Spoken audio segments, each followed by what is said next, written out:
Good morning. This is Joe Pryor with virtualrealestateteam.com in Oklahoma City, a part of Redbud Realty and Associates. This is Henri, my toy poodle who likes to be in the videos, and today we want to talk about investing in real estate again in the Oklahoma City market, or for any market for that matter. And today is the day for the burning question. Probably should have been the subject of the first video, which is why invest in real estate. Now, if you have a job right now and you have some discretionary income, you're probably, like all of us, going, well, how do I maximize those dollars? Where do I put my money? And we know there's a lot of choices. We know there's obviously the stock market, there's mutual funds, there's CDs in the banks, tax-deferred annuities, and real estate. There's a lot of things that we can put our money into even beyond that. So the question is where do we get the best return on our money, and how do we evaluate the risk factor? In other words, I can take $100,000 and go to Vegas, and if it hits number 16 and I put all my money on number 16, I'm wealthy for the rest of my life. Of course, I also have a greater risk of being bankrupt at the same time. So that's kind of how we look at risk. Now, I know that's an extreme example, but you know, some people think putting money in a CD in a bank is the safest thing that they can do, and I'm going to tell you it's not. If you get a 3% return on a CD after tax, maybe it's 2.75, and then inflation rate is 3.5% for that year, that's a dangerous investment. You've actually lost money because you have not equaled the rate of inflation. So we want something that returns better than the rate of inflation. And this is where I think residential real estate is an opportune investment for you today, because since 2007, prices have dropped. And in some areas, they've dropped dramatically. And we had a real estate bubble, and we were at prices in a lot of markets that were unsustainable and had no basis in reality. It was an artificial bubble. We experienced this in Oklahoma in the 1980s with an energy bubble that burst in 1982. This just happened to be a bigger bubble that encompassed not just real estate, but a lot of things. And so now real estate is a very affordable entity that you can get yourself into. Now, there's, again, still those other investments that are out there. So why real estate? Well, I think one of the reasons is psychological. I think we need something to believe in terms of values. Now, this could actually be a little bit more than psychological, but bricks and mortar, something that we can touch, something that we can drive by, is an important factor, because we say, yes, that is mine, and it's not really changing. The other thing is that from evaluating real estate, we have some methods of really attaining value.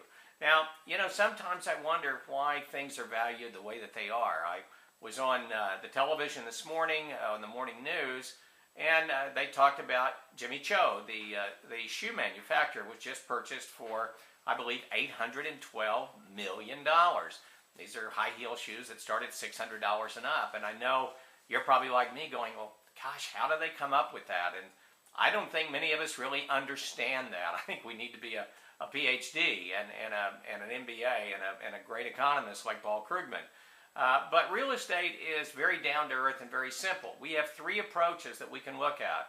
We can look at the cost approach to see how much it costs to build a house or build a condo. Now, if you're in an area like Orlando, Florida, and something was $300,000 in 2005 and it's now $60,000 for you to buy, and it's 1,000 square feet, and you go, well, you know something? Even on a good day, that would cost $125,000 or $140,000 to build. Well, then from the cost approach, we can look at the value and say, hey, that's pretty darn good. Now, again, all these kinds of valuations have to be coupled with a smart investment, something that yields us a profit, that gives us cash flow on a monthly basis. So that's always has to be factored in, but we know we can't build it for that. And so that is one way we can say, okay, it's a good buy. The second thing is the comparable approach. Now, the comparable approach is basically very simple. I look at the houses are like mine, close around it, that I want to buy, and I say, okay, how much are those selling for? Because there's a thing called the law of substitution, which is you find two equal houses of equal location and everything else that you want. If one's cheaper, you buy it. That's the comparable approach. It determines what the value is. What are other people buying things for? It's another way we can look at things. The third way is what we call the economic approach. And the economic approach is one that says this is what it'll rent for, and based on those rents, I can give this value to the property. So it's very easy for us in this day and age to evaluate value in residential real estate. Wasn't that way in 2006, but the controls are there, folks. Now, I know a lot of realtors may complain about it. I don't, because it gives us a better idea of what true value is. We don't want something artificially run up like we just saw, and I don't think we're going to see it in my real estate career, especially in the next 10 years. I think we're going to see maybe a regulated price increase. So we can establish value. Now, the third thing is return on investment, and this is what we always look for. And again, looking back to that idea of, putting everything on 16, again, the more return that you can get, the bigger bang that you can get, the more risk it typically is. So my attitude about residential real estate is that you're buying it for the long term. If you have a child that was just born, in about 17, 18 years, you're going to be out a lot of money for college. You can buy that house and possibly even pay it off in 10 years. We use a couple of computations, one of which is called capitalization rate. It says, okay, based on what I put out and the leverage that I have and using net operating income, how much of my investment do I get back? So if I can show you an investment that gives you back 10% or a 10% capitalization rate, you have a reasonable attitude that you could take, which was, I might be able to pay this off in 10 years. And so therefore, we have cash flow in those 10 years, which means that we're paying off the investment. And we have 8 years of pure cash flow, if that's what we want.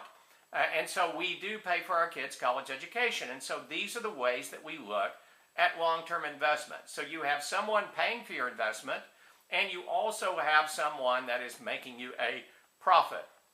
Now, there's less downside to real estate if it's valued right. And again, my opinion right now is real estate is really valued right everywhere, including Oklahoma City. But in Oklahoma City right now, we have an up market. We're doing very, very well. But we have established values, which means that if you're an investor that bought 10 years ago, you can make a pretty good profit right now. I'll get into 1031 tax deferred exchanges later, but you could take that investment and maybe buy 2 more. If the market is not accelerating, then you have more renters, and therefore rental rates go up, and your cash flow is better in terms of positive cash flow on a monthly basis.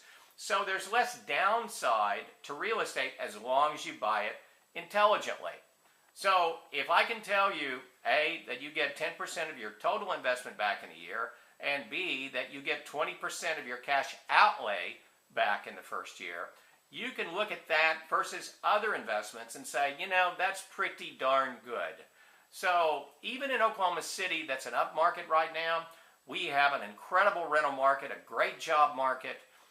We have rents that are constantly going up. We have more demand than there is supply.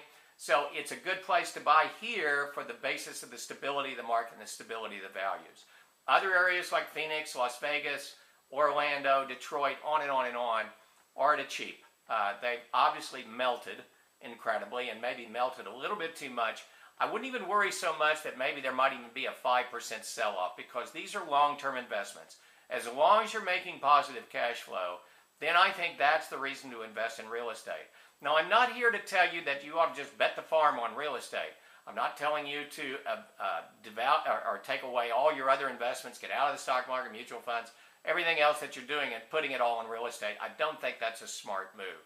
I do believe you need a diversified portfolio, but I absolutely believe that in 2011 and 2012, investment real estate should definitely be in your future, if not your present. If you need help, you can get a hold of me at joe@joepryor.com or go to our websites, thevirtualrealestateteam.com or joepryor.com. Or if you're interested in purchasing short sales, I have information at avoidforeclosureoklahoma.com. This is Joe Pryor with thevirtualrealestateteam.com in Oklahoma City, where we deliver traditional real estate values with the speed of technology.